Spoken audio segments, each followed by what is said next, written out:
नमस्कार दोस्तों, मैं हूं आपका दोस्त रमन। आज आपके समक्ष एक मैं बहुत ही सुंदर सूफ़ी कहानी लेके आया हूं। तो कहानी कुछ इस तरीके से है कि एक पक्षी होता है जो पिंजरे में बंद है। वो पक्षी खूब कोशिश कर लेता है कि कैसे पिंजरे से बाहर निकला जाए।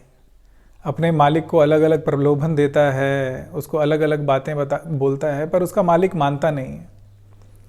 एक दिन वो पक्षी क्या करता है, मालिक को बोलता है कि तू मुझे आज़ाद कर दे, पिंजरे से निकाल दे। मैं तुझे जीवन के 3 सत्य बताऊंगा और जीवन की सबसे इम्पॉर्टेंट 3 चीज़ें बताऊंगा। तो मालिक कहता है कि मैं कैसे मान लूँ तेरी बात, तू तो उड़ जाएगा अगर बाहर आके। तो कहता है कोई बात नहीं, एक बात मैं पिंजरे में बता देता हूँ और अगर तुझे अच्छी लगे तो मुझे खोल देना, बाहर आके बाकी 2 बातें बता दूंगा। तो मालिक कहता है चलो ठीक है, बताओ।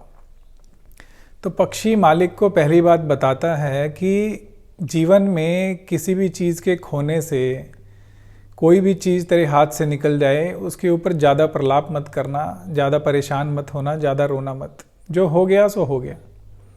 तो वो मालिक कहता है कि बिल्कुल सही बात कह रहा है ये पक्षी।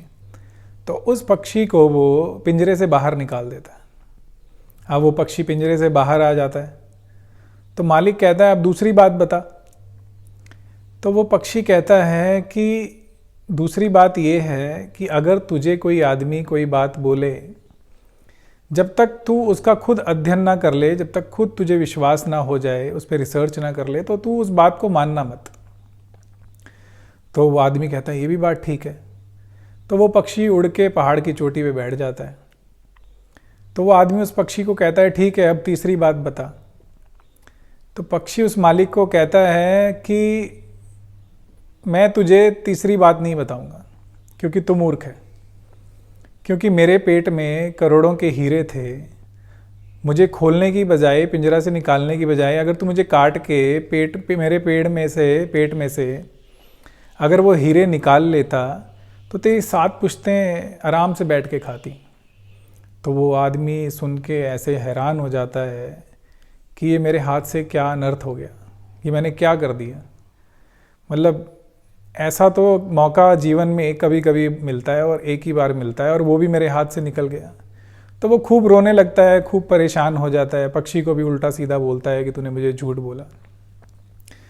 तो काफ़ी देर बाद फिर वो पक्षी को बोलता है कि ठीक है, चल अब तू मुझे तीसरी बात तो बता दे।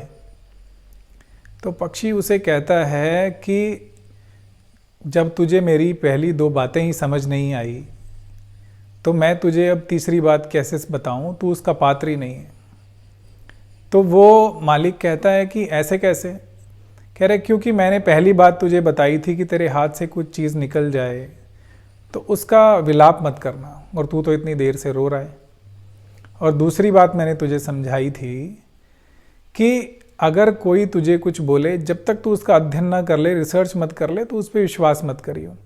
तो तुझे अब मेरी पहली 2 बातें तो समझ आई नहीं है और तू अब तीसरी बात सुनना चाहता है, तो तू उसका पात्र नहीं है, तेरा हक नहीं बनता, तो मैं नहीं बताऊंगा। तो यहाँ कथा खत्म हो जाती है।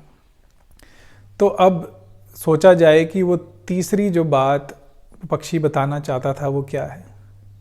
तो हमारे गुरुदेव बताते हैं कि वो तीसरी बात कुछ इस तरीके से है कि जो आदमी इन दोनों पहली और दूसरी चीज़ों पे अमल कर लेता है, तो तीसरी चीज़ है आत्म ज्ञान होना, अध्यात्म का ज्ञान होना।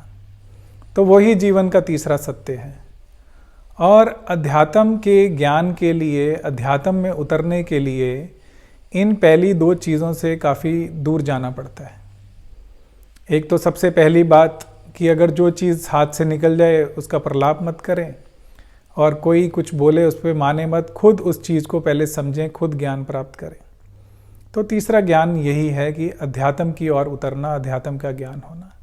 और अध्यात्म ज्ञान होना क्या है कि अपनी आत्मा का ज्ञान होना, जो जीवन का सबसे बड़ा लक्ष्य है। तो उस लक्ष्य के ऊपर अग्रसर होना, उस लक्ष्य पे वही आदमी चल सकता है जो पहले ये 2 बातें समझता है। और ज़रूरी नहीं है कि उन 2 बातों को समझे बिना आप अध्यात्म पे नहीं उतर सकते। आप अध्यात्म पर उतरिए, और जैसे जैसे आप अध्यात्म में आगे बढ़ेंगे, इन दोनों बातों को धीरे धीरे साथ साथ चल के आप उनको भी अपने जीवन से हटा सकते हैं। तो ये जीवन का यही लक्ष्य है और यही एक सूफ़ी कहानी थी जो आपसे मैं शेयर करना चाहता था। बहुत बहुत धन्यवाद।